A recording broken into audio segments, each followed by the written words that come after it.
Good evening, everyone. Shane Jenkins here. Welcome to another episode of Chestnut Checkers. We've had a little bit of time off, but we're glad to be back in the studio and here with you tonight. Um, so I just kind of wanted to share about some of the things that have been going on in the January 6th community and in my life and some of my brothers and sisters' lives. And so we're going to talk a little bit about Bart Shively. He is fighting in non-Hodgkin's lymphoma, which he received from drinking water at Camp Lejeune. He is a Marine. He served 7 years in the Marine Corps, and he was poisoned by the water at Camp Lejeune, which I hold our government responsible for.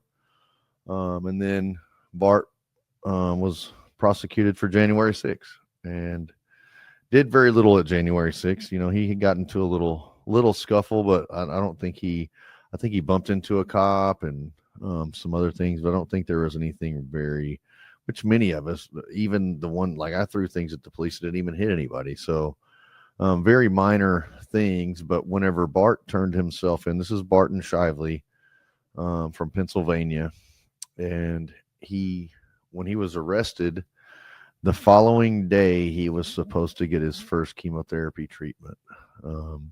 He was stage 2 non-Hodgkin's lymphoma, and by the time, and so he went to jail. And then in the DC jail, they denied him all his cancer treatments. That man was suffering with all kinds of sores on his body. It was just horrible to watch, especially a veteran, somebody who served his country honorably, to be treated that way. And then by the time he finally got the courts to see what was going on and got an attorney to listen to him, which was difficult for all of us as well, but he was released and he was stage 4. And I'm not sure exactly where the end of the road is with the stages and all that, but I do know that it had progressed severely. And so now today, this is, I guess, June 20th. And, you know, Bart is in his final stages of fighting that non-Hodgkin's lymphoma, and it's eating away at his body. And, you know, he got it serving the military in the U.S. government, you know, and was poisoned at a federal installation. And then now he was treated horribly by our federal government, and he is dying as a result. And I think that, you know, them denying him the treatment and denying him access to proper medical care has led us to this point to where Bart is about to depart from this world. And it is a tragedy, and it is disgusting, and somebody needs to be held to account for that, whether it's the DC jail, whether it's the Marine Corps, whether it's the federal government, the DOJ, whoever it is. Somebody needs to pay for that, pay for that. And so as a brother, as a friend, as a man, as a human being, it was just very difficult to watch what Bart was going through. We were fortunate enough to sing the national anthem with Bart many nights in the DC jail, and as a result, you know, we recorded that at a studio. And most people know about the song "Justice for All," but if you go on Apple iTunes or Google Play or whatever it is, and you look up Donald Trump and the J6 Prison Choir, there's a song called "Justice for All," and that's us singing the national anthem with President Trump saying every other verse of the pledge as we do every other verse of the national anthem. And Bart was a part of that. And so, you know, I was fortunate enough to, that song was released and it went platinum. And the 20 of us that sang on it will be receiving platinum plaques. We were lucky enough to get Bart's ahead of time and present it to him. Would you mind rolling that footage, Reese?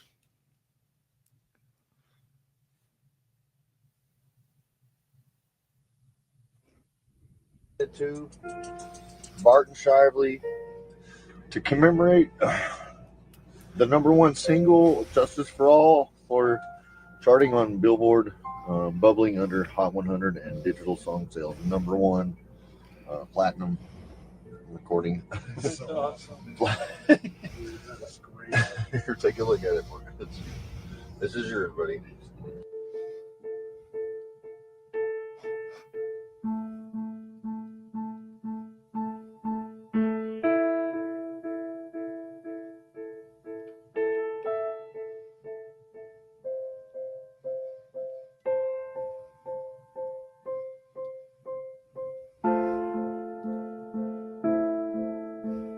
We love you, Bart. We just wanted you to see that. So much. Yeah, for sure. We love you, buddy.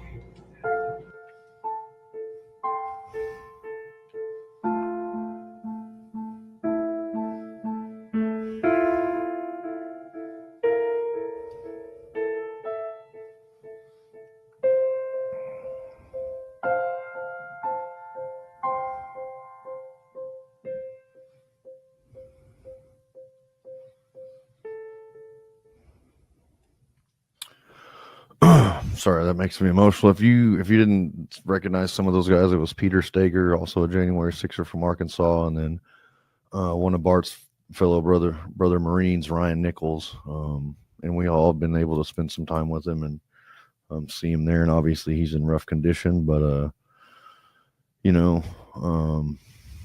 this should never happen in America. And I don't understand how this has been allowed to happen.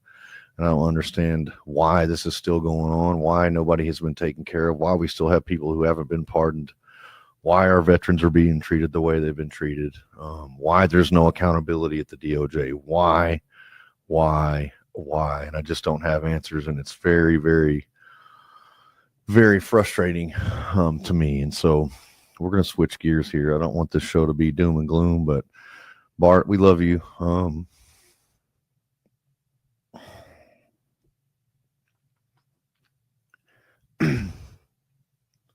Godspeed, my friend. I'll see you on the other side. And other news, many of us got to go to the 250th anniversary of the starting of the United States Army. And the left would tell you there was, hundreds of people there. And that's just a bold-faced lie. And that it was, a dictator-esque, Putin-esque or Xi Jinping, whatever you want to call military in the streets to show force and intimidate the, Hitler-esque, whatever you want to call it. And it was that's completely false. It was President Trump honoring our U.S. military, honoring the Army, and showing that, the way that those people's lives were given up at, at Abbey Gate when Afghanistan withdrew. I have a lot of friends, a lot of 72% of all January 6 people are first responders, former law enforcement, or military veterans. And to be there in the DC jail while we watched the horrific Afghanistan withdrawal really made them question their service and what were we even doing and why were we over there to begin with. And we all look at the lies that we feel like surround 9/11, and I don't have proof of that, but I was born at night. I wasn't born last night. And so we know there was no weapons of mass destruction. The whole reason they sold us, they were going into Iraq and then into Afghanistan, and then the whole all of that stuff. And so I think of all the people all of our veterans who have lost limbs, who've lost their mental health, who've committed suicide, and we're sending our sons and daughters. And this is very applicable when you look at the Iran and Israel situation. They want to drag us into that, and we'll get into that a little bit later. But you question why all of this is going on, and but President Trump wanted to honor our Army and wanted to celebrate them. And it was a beautiful thing because we had all the different, from the American Revolution all the way, we had World War I, World War II, Vietnam, Korea. They had all the different uniforms on the Desert Storm, and Desert Shield, I guess, was one of them. And then it was just a beautiful thing. They had tanks and Stryker vehicles, and I got to go with my brother Rob Morris. It was pretty cool because he's like, I used to drive those Stryker vehicles in Afghanistan, and just an incredible thing, and to see all the people. And there was a few counter protesters. I think we ran into about, if I had to say, probably 15, maybe like 10 with megaphones or anti-America signs, anti-Trump, whatever it was. But it was very minute compared to, I guess Soros quit funding the DC Antifa, so they weren't able to be out there in force. But Many of the people there were just happy to see. And I can only imagine, and me and Rob talked about this, how it had to have been wonderful for the morale of those young people who were just joining and got to participate, or the ones who maybe were there that were youngsters that got to see that and see, their loved ones thank everybody in uniform for their service, and to shake their hands and take pictures with them. And we got to sit in some helicopters and take pictures. It was just a really, really cool experience, and people got to kind of immerse themselves in some of the daily stuff that the military, goes through in helicopter flights or whatever. You just kind of got to get in some of the vehicles, get up close to them, take pictures with them. I mean, I saw Cobra gunships, Apache helicopters. I mean, just phenomenal stuff. So it was a wonderful thing. And then get down to the end, and we got to hear Warren Zeiders, and then President Trump, gave his speech, and the fireworks began. And the fireworks was just the scene of being in the same field that I was at on January the 6th, across from the ellipse. Looking back with my back to the White House, looking up with the Washington Monument right before me, and then just the fireworks going off. And then they would do like a song or two, and then you would turn around to the big screen, and they would have the military talking about what it means to serve and all that. And then next thing you know, we thought that was the end of it. And then you turn back around and the fireworks are going off again. And so it was just a phenomenal thing. Oh, and while they were doing the parade, I forgot to mention this, they were flying over Apache helicopters, and they were flying over Hueys, and they flew over some older, I think it was like World War II stuff. It looked like Spitfires and some kind of bomber. I forget what they were. But it was a phenomenal experience. And if you weren't there, or if you're one of these people who is telling people, don't go to DC because it's a trap and this, that, or the other, I'll be damned if I'm going to let somebody have me scared. And yeah, I got caught up in January 6th. And yeah, I did 46 and a half months in prison, but I refuse to live in fear. I refuse to bend my knee, and I refuse to not enjoy this country. And I refuse to not honor the military or people that serve this country. And so if it means me going back to DC and I get killed or I go to jail or whatever, I'm willing to take that. And I know everybody can't make that choice, but people need to quit scaring people. When you say, well, it's a trap, and who are you hearing that from? Who's telling you that? What kind of intel do you have? Do you have anything to back it up? Or are you just throwing it out there because you're afraid, like a lot of these other people are afraid? And if we all go together, if everybody's like, you know what, I'm kind of nervous about it, well, let's go together. Let's get the boys together and let's go, and let's take some of the guys with us and make sure that everybody's okay. I don't understand why these people want to live in fear. These are probably the same people that were wearing masks and took the shot and got boosters and did all this other stuff. It's time for Americans to stand up and quit being cowards. I'm sorry, quit being a pussy. It's ridiculous, and it makes me sick to my stomach. I think about all these men, and like my brother's dad, my adopted brother, his dad served in Korea, or people that stormed the beaches of Normandy. Like, you think they were worried about Antifa or some kind of federal entrapment? No, they weren't worried about it. These guys were underage, signing up to the military illegally to go down a battlefield for us. So grow a pair and get out there and support this country. Go see DC. Go spend some money at the Capitol. Go look around and see the history that this nation has, and you might have a greater appreciation for it, to where you'd be willing to stand up and fight for it if you had to. But so that kind of brings us to some more news related to January 6th indirectly. But I guess Senator Chuck Grassley has received some emails from the DOJ, I believe it was. I don't know if Maurice probably has it. He can pull it up here in a minute. But I believe it was from the DOJ, and saying that, Chinese and Iranian metal efforts buried by the intelligence community after the 2020 election. Shocker, like newsflash. Who would have thunk it? I went to, this was my first election to vote in, was 2020. And whether it was I didn't know, I couldn't tell about China and Iran. I know, the conspiracy nuts, the QAnon guys are talking about, they had the video from Iran and China and all that stuff going on. And I saw that, but I saw the stuff where they were pulling out the boxes underneath from the table in Fulton County, Georgia.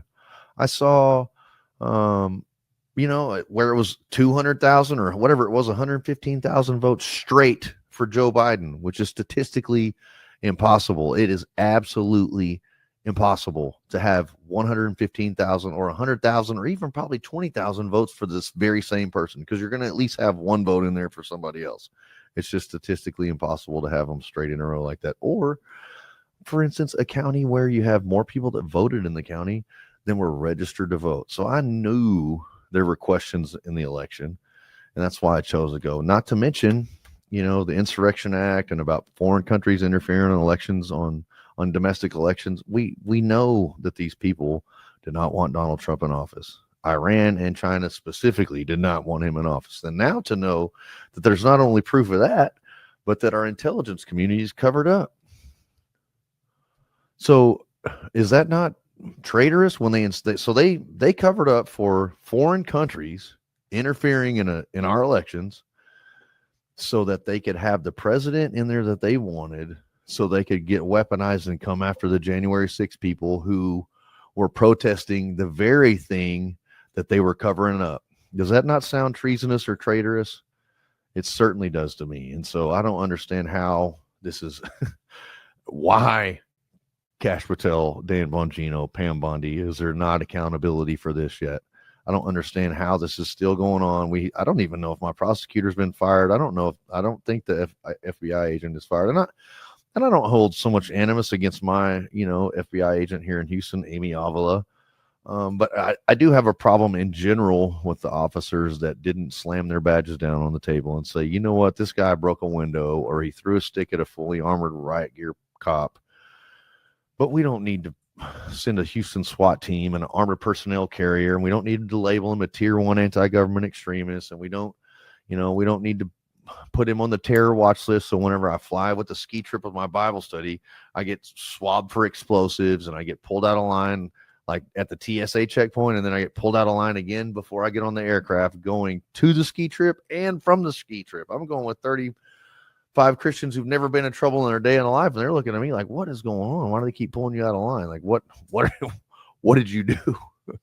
And so it's rather ridiculous, and I look forward to President Trump, I guess, has said that he's assigning a special special prosecutor. Yeah, special prosecutor to investigate this. I hope that we can get some judges to look at some evidence this time. That'd be nice. And the thing for me on January 6th was, you don't have to do like a deep dive and prove that Dominion voting machines or whatever are corrupted, which I'm sure they are. But I wanted you to explain the things that I saw, the Fulton County, Georgia thing, the 115,000 votes in a row at 3 a.m. And then explain those 3 things in the county that had more people vote that were registered to vote. Explain those to me, and I can be like, okay, those were just anomalies or whatever. If you could give me a legitimate explanation for those. Yeah, there you go. And you scroll back up to the top. It says, Trump calls for a special prosecutor to investigate the 2020 election. And I know we don't want to look back anymore, but some of us do, because some of us have a lot on the line when it comes to the 2020 election. I'm sorry, but I spent 46 and a half months in prison behind the 2020 election. And so, I mean, I would appreciate it if they did their due diligence and figured out what the hell was going on and who was cheating and who was covering it up. That's what I want to know. At least hold those people accountable, the ones that covered it up and let us get buried in the concrete jungle in the DC jail or the federal prison, wherever they sent us. So not only that related to January 6th, but I mentioned it a little bit earlier, we had the privilege and the honor to sing the national anthem every night in the DC jail. I was there for 32 months and we did it every night. Whether we were locked in our cell or not, we would stand at our doors if we were locked in our cell at 9 o'clock and sing together the national anthem. And that was some nights that song really just beat the hell out of me, and I didn't want to do it because sometimes you have bad days in there. But like I said before, they found out that we were singing it in there because Mickey Whithoff was having Freedom Corner outside the DC jail every night for most of those 32 months. Her daughter, Ashley Babbitt, visited her in a dream, and she told her mom that she said if I was anywhere, there's people in that jail. If I wasn't in there with them, I'd be outside this jail protesting. And so Mickey did just that. She gathered up the crew. And I can't remember all the people that were with Mickey, but there was many people live streaming. There were many people funding it. There were many people supporting it, helping her set up the little thing she had out there with the speakers and the stage and the music and all that. And but she began to shine light on what was going on in that DC jail. And then she would broadcast us singing the anthem through the phone, and people live stream it, and people across America. I'll never forget people telling me, we used to turn our lights on our front porch at 9:00 every night, and we would stand outside and sing with you in solidarity. And that just used to touched my heart. And I knew that the American people love us. I hear about people who still have their alarms set on their phones for 9:00 at night, and whether it's Central Time Zone, 8:00, whatever it is, because they used to stand and sing with us at night. And that's just such a beautiful, amazing story. Well, eventually that story got out, and they called us. They had us sing it. They recorded us specifically to record it at a recording studio. We sang it 2 times in the day room, 2 times in the TV room, and 2 times in a cell, just to get the different acoustics. And there was 20 of us. And so they took that to Donald Trump and asked him if he wanted to help us, and he said absolutely. And so they kind of worked it out. And shout out to LJ Fino, man, the producer of that song. And thank you so much. You have no idea what it meant for me to be able to take that plaque to Bart as he lay there suffering in that bed, man. It was just a special thing. And so, but they eventually took that recording, put President Trump in it while he does the Pledge of Allegiance, and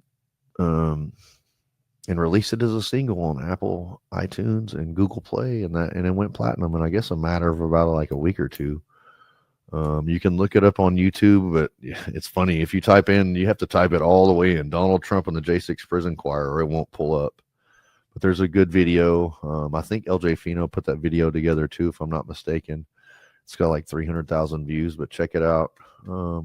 Beautiful, beautiful video. And I hear that song, and it just brings me to tears. It takes me back to that jail. After singing that song for at least 1,000 times in that jail together, and just going through that with those men. And so it was a pleasure to do that. It was painful to do it, and I'll never forget it. And I hope the American people never forget it. So can you play the banner across the bottom for me? Maurice, we've been fortunate enough to be blessed with our first sponsor. So if you guys would go check out sugarcreekgoods.com. Yeah. Oh, sure. Yeah. I don't know if you can see this or not, but it's sugarcreekgoods.com. These are the soaps that we have right here. There's many different scents. This is a small family-owned company out of Indiana, and it's called Sugar Creek Goods. Use promo code Shane when you go on their website. You will get a 15% discount. And they are looking out for us for selling their products. But man, they have some of these bars, and we've all smelled them, man. But especially the Freedom Bar, as Jeff McKillop says. I don't know if you can see; it's kind of got a glare on it, but I don't know. There you go. Maybe you can see that. But Jeff McKillop says, you can hold it up to the camera for me. There you go. It's still got a freaking glare. Okay, there you go. Sugar Creek Goods. That's the Freedom Bar right there. And as Jeff McKillop would say, if Jeff McKillop did on the Cowboy Logic, he said, if I'm going to insurrect, I want to smell my best, and I use Sugar Creek Goods. So definitely, we're going to have some commercials coming up for you guys. But man, thank you, Valerie over at Sugar Creek Goods for giving us an opportunity to market your product and to try them out. So I got my care package. They have everything from shampoo to beard oil to soaps to body butter. And man, this stuff smells so good. And there's some scents that I really like. I mean, there's some manly scents like lumberjack, and then there's sunrise. Smells like a freaking sunrise, if you could imagine what that smells like. But I was extremely impressed with all their products. Did I say insect repellent? I don't know if I said that or not. They do have insect repellent, and all these are all natural goods, and they're made in America by American patriots. So please go out and support these people. If you guys want to follow us, go to rumble.com/therealj6, and that's where you can find all of the content we've created. And also on that channel is, I think it's linked to that channel, but it's all the interviews I've done and stuff like that. So if you guys want to check that out, share that out if you can. Share out the Chestnut Checkers. We're also doing I'm doing Liberty's Cage through the America First Warehouse with Sarah Maccabee. And I don't know if I get to talk about all that, but I want shout out to Joe the Box and the people at the America First Warehouse. If you have not got to check that out in Ronkonkoma, New York, phenomenal. And I'm a Southern guy. I'm from Texas, and so I wasn't sure how I was going to enjoy New York, but yeah, Yankees. Well, you know how they are. No, I don't know. I just kind of every time I've ever been in jail with somebody from New York or New Jersey, they're just loud and obnoxious and like overbearing. And I'm like, golly, I'm kind of a guy that's like, okay, it's going to be quiet because I want to be mindful of everybody else around me. And they're just like not that way at all. And but man, the welcoming and the loving and the patriotism that those people shared up there with me, such a phenomenal time up there. So if you guys get a chance, go to the AmericaFirstWarehouse.com. Check that out. We also have a show on there called Liberty's Cage. Sarah Maccabee and myself talking about justice reform, talking about January the 6th. But check that out. And then, it was phenomenal to go. DVS 7.0 invited us to a rally up there. I got to go speak at the City Hall in Manhattan. And just a phenomenal time. Joe the Box took us to Outlaws in a Kansas concert. Man, just like fourth row seats or something. The lady from the radio station, I cannot remember her name. So many people to remember and thank, but man, such a good time and just good people. And so sorry that I prejudged. There you go. There's America First Warehouse right there. Sorry that I judged you Yankees up there, like so harshly. But yeah, man, if you guys get a chance, they're having events all the time at the America First Warehouse. They film live from Studio 6B there Friday night, every Friday night live. I believe from 6 to, is it 8? I think it's 8 to 10 p.m. But it's a party. I don't want to say it's a party. It's a good time. Let's just say that.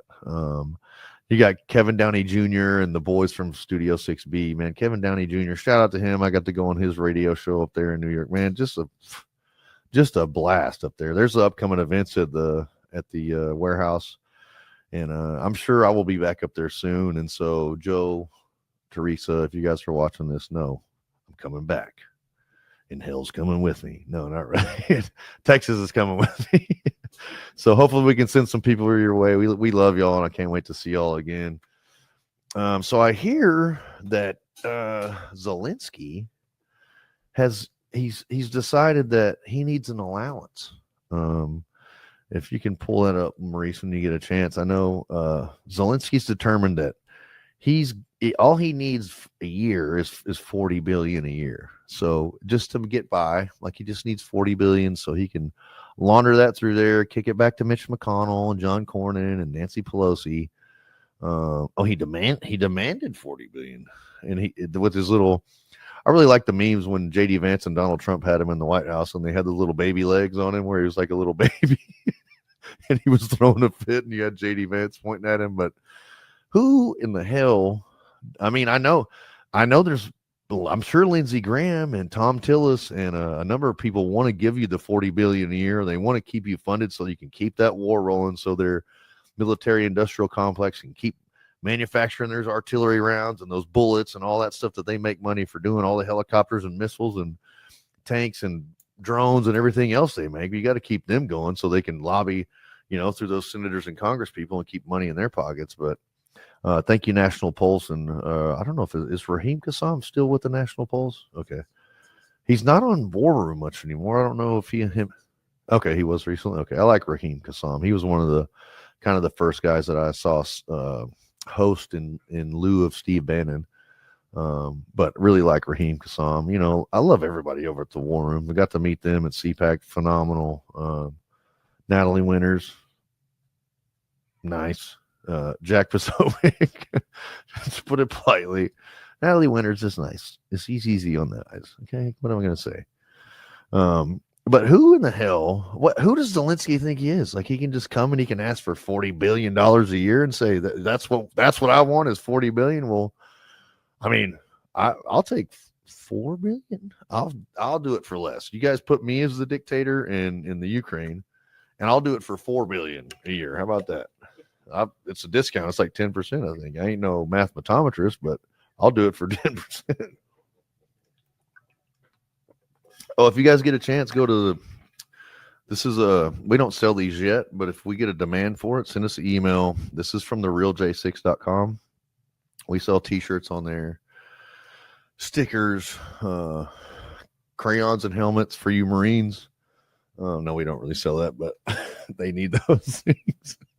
And shout out to my January 6th brothers, man, because I know some guys having a really hard time. I know at least 7 people that I can think of going through divorce as a result of January 6th. And so they come home, and I've heard it described like this, like it was like I was buried, and they kind of had moved on with their lives because I had been gone for 4 years. And my business had moved on, like the business I started, and then I went to prison, and my wife took it over, and my business had kind of moved on beyond me, and I didn't really have a spot in there anymore. Or like my mother buddy told me, he said, I came home and it was like a ghost showed up at the house, and they didn't know, they weren't prepared. They didn't necessarily want me around, and so it was very difficult. They felt on the outside of every conversation, and I know part of that is probably us feeling awkward and like maybe you feel like everybody has moved on with you. And I can relate to that. I know a lot of people that have moved on in my life, but this is the new normal. I had a really hard time adapting to life and understanding what my new normal was going to be. And this guy who does, he trains pastor. He does like team building and leadership training for pastors. If that sounds weird that a pastor would need leadership training, but he does. And I kept telling him, like, man, I just want to feel normal. I don't feel like I'm normal right now. And he's like, Shane, normal is an idol that the devil has you pursuing that you can never attain. Because first of all, my life was never normal ever. And second, you just got pardoned by the president. Your life's probably never going to be normal again. You were caught in the largest government entrapment operation ever. Now it's coming to be proved that it was legitimate that we were there at the Capitol, and it was probably legitimate that had we really wanted to insurrect and overthrow the government, it probably would have been justified because there was interference in the election by foreign entities, and our government tried to cover it up. So we should have been there raising hell or doing whatever, even though that was not the intent of anybody there. So I say all that, and I cannot fathom how this is going on in our country. And I feel like we're headed in the right direction. But then again, I feel like there's people trying to subvert this whole process. And that kind of leads me to my next clip, which is Tucker Carlson and Ted Cruz. Like, Ted Cruz got caught with his pants down by Tucker Carlson. And I watched, I guess it was Brandon Tatum talk about how, Tucker didn't want answers to those questions, and he didn't. How many people live in Iran, by the way? I don't know the population. At all? No, I don't know the population. You don't know the population of the country you seek to topple? How many people live in Iran? 92 million. Okay. Yeah. How could you not know that? I don't sit around memorizing population tables. Well, it's kind of relevant because you're calling for the I mean, in Ted Cruz's defense, I don't know how many people. You can go back to that, but in his defense, I don't know how many people live in Iran. But again, I'm not a sitting senator, and it's kind of irrelevant. And he does get that. He says whether it's 20 million, 50 million, 100 million, whatever it is, why does that matter? But it shows like you want to feed this machine that is intent on destroying a people, and you don't even know how many people live there or what kind of repercussions this is going to have, what kind of destabilizing events this is going to have in the Middle East. And it's already a very unstable region. And people would probably say I'm an isolationist, but I don't want to get in the middle of Ukraine and Russia. I don't. It has zero to do with my daily life. And if Russia bombed the hell out of it and killed everybody in Ukraine, I could really give a damn. It would be a tragedy, and I'd feel sad for the Ukrainian people. But I also know a lot of the stuff that a lot of people don't know about the Azov brigade in the Ukraine and how they are literally Nazi white supremacists. A lot of people don't know that. But and then you go to Israel and Iran, and how long have they said that Iran is 2 weeks away from having a nuclear warhead? Yeah, they're creating more. They're enriching uranium at a faster rate than ever before, and this, that, and the other. But they should have. So they have enough for a bomb, I'm sure, and they haven't done it yet. So I just feel like they just want to. I mean, they're doing the same thing that they've been doing, lobbing missiles at each other, and whether it's Iran funding Hezbollah or Hamas or whatever it is, it's the same thing over and over again. And if Israel wants to send their troops in there on the ground to go in there and fight the Iranian military and the Iranian government, or go in there and foment a revolution against the Iranian government, do that. I mean, I know they could use our CIA. They're great at doing color revolutions and going over there and overthrowing the government from within, using the people to rebel against the government. They're great at that, just like they did it on January 6th. They could do it over there in Iran. But I just don't understand what exactly that has to do with us. But if you can go a little deeper into that conversation with Tucker and overthrow the government. Why is it relevant whether it's, because it's 90 million or 80 million or 100 million? Why is that because if relevant? you don't know anything about the country, I didn't say I don't know anything about. Okay, what's the ethnic mix of Iran? They are Persians and What percent? predominantly Shia. Okay, It's cute. not Okay. even. You don't know anything about Iran, so Okay, actually, I am not the Tucker Carlson expert on Iran. You're a senator who's calling for the you're the one who overthrow of the claims- government. you're the and one you who don't know claims- anything about the country. No, you don't know anything about the country. You're the one who claims they're not trying to murder Donald Trump. No, You're the I'm one not saying that. who can't figure out I'm if it was a saying good you idea don't to kill believe- General Soleimani, and you said it was don't bad. believe they're trying to murder Trump. Yes, I do. Because you're not calling for military strikes against them in retaliation. And if you really we're believe that, carrying out military strikes today. you said Israel was. Right, with our help. I said we. Israel is leading them, but we're again. supporting them. Well, you're breaking news here because he said we are. Like we are. Well, no, Israel is with our help. Like, so and just like Tucker said, he said if we felt like Iran was responsible for trying to kill President Trump, would we not be bombing the hell out of those people over there? Abso-freaking-lutely we would. Trump would be like, he would already been like, oh, Israel's going in there. Well, let's send our guys with them, or let's just bomb them into oblivion until they can't fight back, which is probably very feasible. We can fight them from the air. They already took out all their air defense and all that. We could just bomb the hell out of them. Okay, no big deal. But I don't know that that's exactly true. I don't know where it goes, but I think we're getting to the deeper point, which is who is funding Ted Cruz? Who do all of our sitting congressmen and senators have an AIPAC representative that's tied to them? Absolutely, they do. And it's funny to me that one of the larger people on the take from AIPAC was Dan Crenshaw, which Dan Crenshaw used to be my congressman here. Yeah, I patch Dan. And I used to really like that dude until I really started to see that he is a military industrial complex guy. But also, like, these people are taking all this money from AIPAC. And so why are we taking money from a PAC that is aligned with a specific government, which is the Israeli government? It seems very sus to me, and I don't like it, and I don't trust it, and I don't think just like JFK tried to get rid of AIPAC, and then he got assassinated right after that. And sure enough, Israel had ties to all of that. I don't think that's a coincidence. I don't think it was an accident. You start to get these things that kind of correlate together, and if there's enough of them, I'm kind of like, okay, I may not be statistically, I could probably be right if I picked which one I thought did it. And so I just don't think. I think it's a very dangerous game. I don't think that anybody should be accepting money from anybody other than the American people.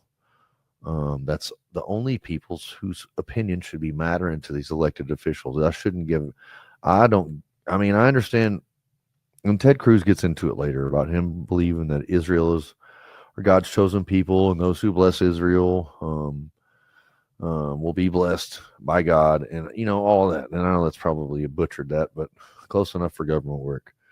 But I don't think that I don't think we need to be worrying about the interest in Israel. I think if you worried more about what the American people wanted from you, we would be a lot further along. And and that goes from John Cornyn to Lindsey Graham to Tom Tillis.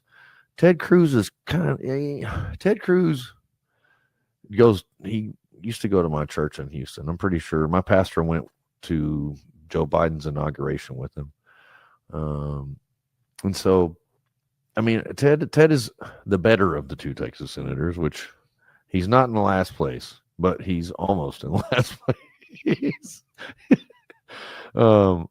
And he did call January 6ers domestic terrorists. And I'm just like, bro, what is wrong with you? Like, why?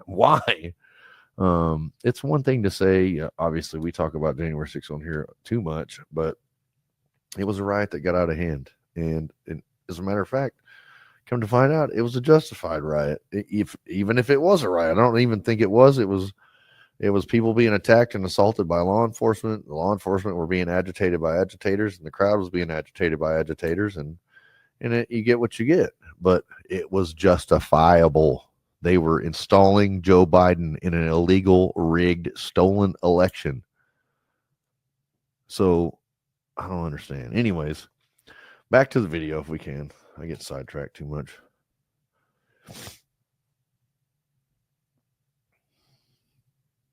You got to hit play. Shout out to Maurice, my producer.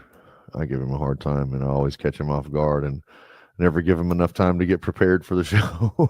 So he is doing a good job. For somebody who's the U.S. government last night did not. You're fine. Go ahead.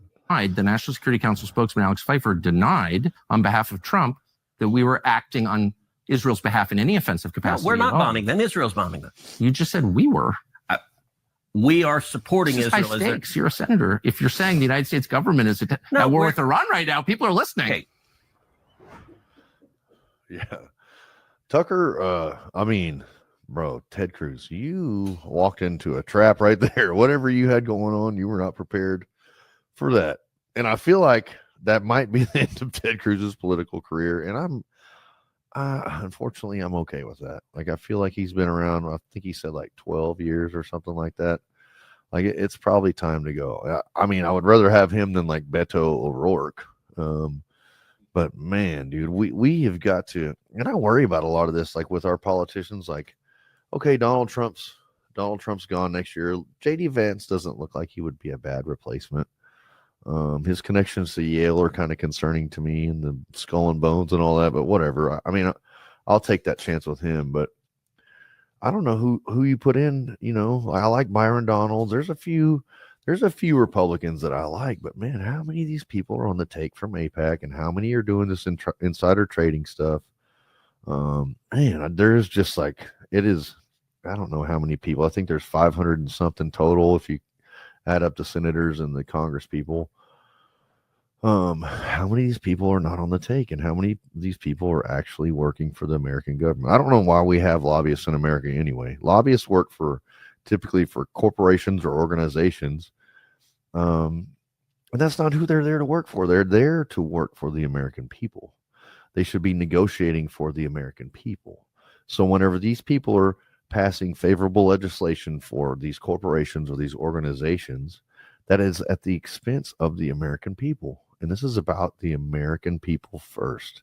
And it is absolutely abhorrent that you people would whore yourselves out to these people who work against the interests of the American people. It is disgusting. And that is what I think that people hate about the America First movement. It's about the American people. And I think that our betters there in DC want us to sit down and shut up and do what we're told. And I'm sorry, but there is a new generation of Americans that refuse to do this. And we are the revolution. And that's what they don't like. And I love that's what this last 4 years has brought us from the Biden administration has been, whether it's this new, like, I'm not a podcaster. I don't know. I know little about a lot about a little and a little about a lot. But it's given us an opportunity to get out there and share the truth that the mainstream media is hidden from us. And I think that it's time for, us to start holding people's feet to the fire, metaphorically, for now. But there needs to be accountability. And that is my main thing, is there needs to be some accountability. Trump, January 6th. FBI, Trump. Oh yeah, okay. I mean, I forgot about that. Sorry about that. And I skipped over that in the song. So I was talking about the song, and I got sidetracked. I lost my train of thought, which has happened several times tonight. Sorry. But so the song that we sang, Donald Trump helped us, and we released it. It went platinum, and but the people within the DOJ, there's emails that got sent to Senator Chuck Grassley. The people in the DOJ wanted to go after President Trump because they knew that he was helping us with that song. And here it is. These FBI emails prove Biden DOJ targeted Trump over the J6 prison choir or the J6 choir.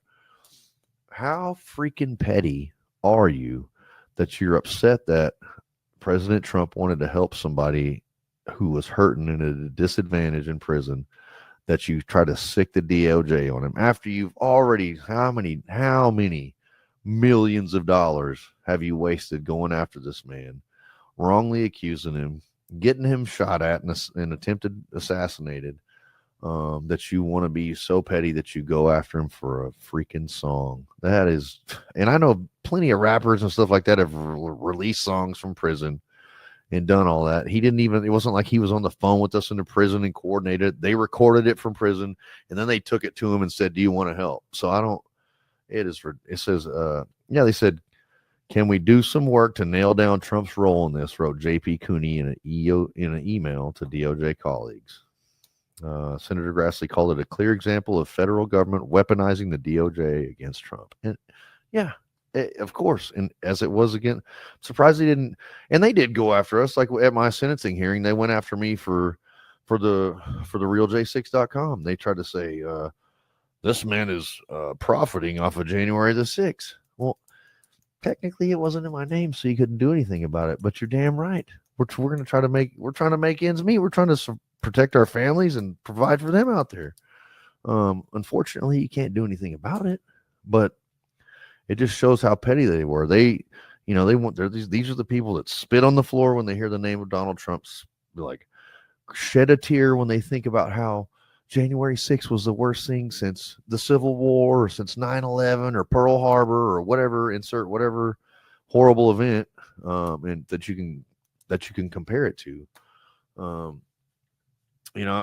I'm excited that we're going to be working. The War Boys Studios is going to be working with the America First Warehouse. We haven't implemented that logistically. I want to give another shout out again to my people at Sugar Creek Goods. If you can put that up there again. I don't know if you can see that really, but not that. Just there you go on the bottom of the screen. You're fine. If you can, there you go. There's the Lumberjack bar. That one smells woodsy and manly right there. I really like that one. Sugar Creek Goods. Go to sugarcreekgoods.com. Promo code Shane. And those are made with all natural. See, there's the ingredients. oils of lard, olive, coconut, castor, shea butter, cocoa butter, cedarwood fragrance, walnut shell powder, made in the USA, sugarcreekgoods.com. Don't forget promo code Shane. And I will be bathing with one of those tonight. So check them out. Please share their website if you can. Really, really good people. Made in Indiana by American patriots. Made in the USA.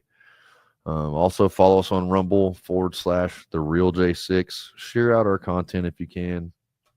Give us a shout out. We appreciate you always tuning in to our show. We're trying to grow it, trying to get better at it. And as you can see, we played some clips tonight. We got the banner going tonight. It's going to be a work in progress, but I'm looking forward to building a relationship with the ladies and the men out there. If Natalie Winters, if you're watching, if you want to come on the show, we'll have you have you on in studio. No, I'm just playing. But thank you all for those of you who support us out there, and for those of you who hate us, keep hating. Hater, it's fun. You're just low key a fan out there, so it's okay. Shout out to my boys at the War Boys Studios, Zach Reel, Barry Ramey, Enrique, everybody. Joe the Box, we love you. President Trump, again, as always, thank you so much for pardoning me and the J6 crew, because man, it was there were some dark days, but you helped us get through. So God bless you, sir, and God bless the United States of America. Don't forget, America, we're playing chess, not checkers.